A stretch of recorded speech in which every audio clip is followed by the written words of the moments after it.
Hello everybody, welcome back to another fantasy casting review, and today we are going over the mysterious Metaloid. It first debuted in the Acceleracers series with the Silencers segment in 2005, and over the 20-year period from 2005 to 2015, it was only released 4 different times, its last being in 2015.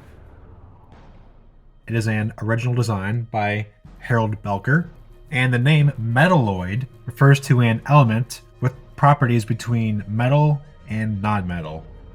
For those who watch the Acceleracers movie, those cars aren't necessarily formed from metal, but rather like liquid metal, so that kind of makes sense. This car itself wasn't actually featured in any of the episodes, but it was featured, of course, in diecast and the Acceleracers virtual car gallery. From the car gallery, it told us that this car has a vacuum-formed liquid aluminum metal body, forged magnesium chassis, and a supercharged engine putting out a measly 450 horsepower. All right, let's check it out.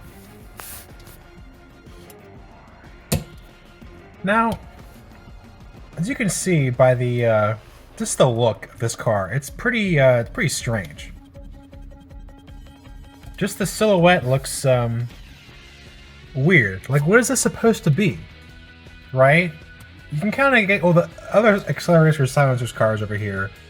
They're all like awkward shapes, but we can kind of tell what they're supposed to be, right? Like, Nitrum's a sports car, Iridium's a weird looking cool sports car that's split down the middle. This is just a weird monocoque chassis with a whatever. But like this, what is this? What is this supposed to be? A truck? Well, you might say so, because if you look back here, it has these panels resembling that of like the wooden bed of a truck. Zoom that in here. Look at that. There are boards back there where the air can just get caught and just go up like that. Just this shaping of this vehicle is weird. Especially, all right, let's start in the front and go back, okay? It has a very, I guess, cute looking face. The front grille and the headlights form a very strange shape. You have this main pillar going down the top that separates the front end. And these weird shapes, these triangular little ends here of the windshield are just strange. They don't really fit into anything. They don't accent the lights that much because they're not going in the same angle. They're not accenting any other part of the car. They look weird. Anyway, the entire base and the body are kind of like a two-tone. It goes down the middle of the car and to the back. Yeah, and one thing I like about this car is that through the window piece, you can see it has a lot going on. You can see the engine, the blown engine coming at the top. And you can see through the window glass. That is super cool. This is a center-driven car. 1 seat and steering wheel. But you won't be able to see anything because your view is being blocked by this body pillar here. Which, I mean, doesn't make sense, but whatever. Going down the side, you can see the silencer's imprint, as well as a long body panel going into this vent right here, going into the engine, which I think is a cool touch. Not a lot going on in the body in the first place. Again, going back here with the weird bed and the awkward, this rear end leaves a lot to be desired, in my opinion. Like, it's just, there's no area for like taillights. Sure, the window piece goes back and down and just splits it in half again. I know the Acceleracers cars like splitting their cars in half, apparently, but... And then there's just exhaust ports right back there. There's the body. And, yeah. And I don't want to say that I hate this casting, because this casting was actually very special to me.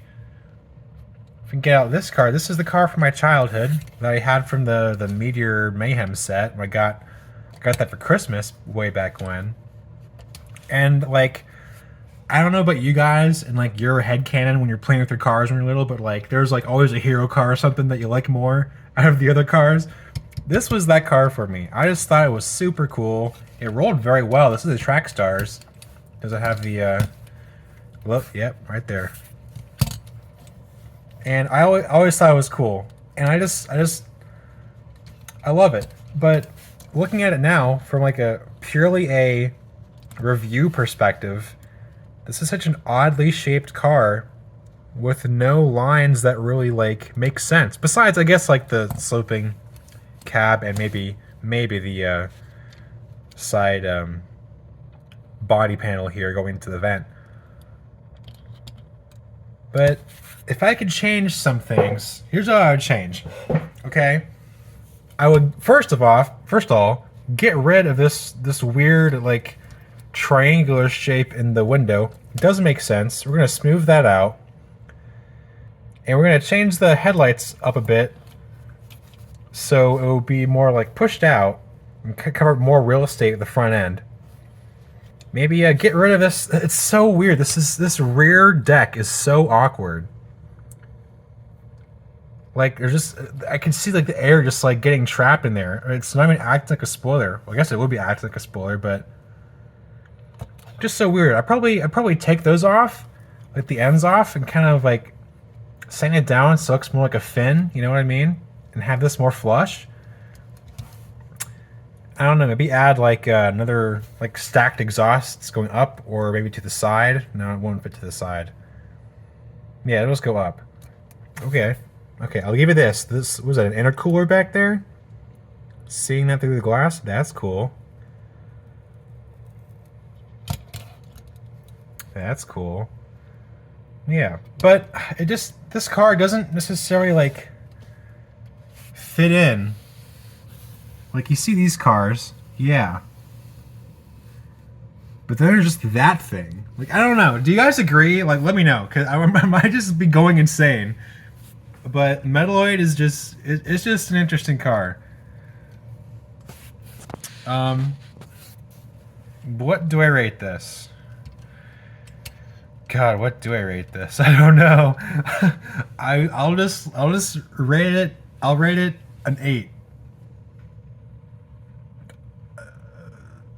And nostalgia is a factor in that too. I'll give it an 8. It needs improvement. But I don't think it's going to need anything because we haven't seen it in 10 years. So I think Metaloid's run is over. Let me know if you share my thoughts, and I want to hear thoughts of your own about this casting. That's been Metaloid.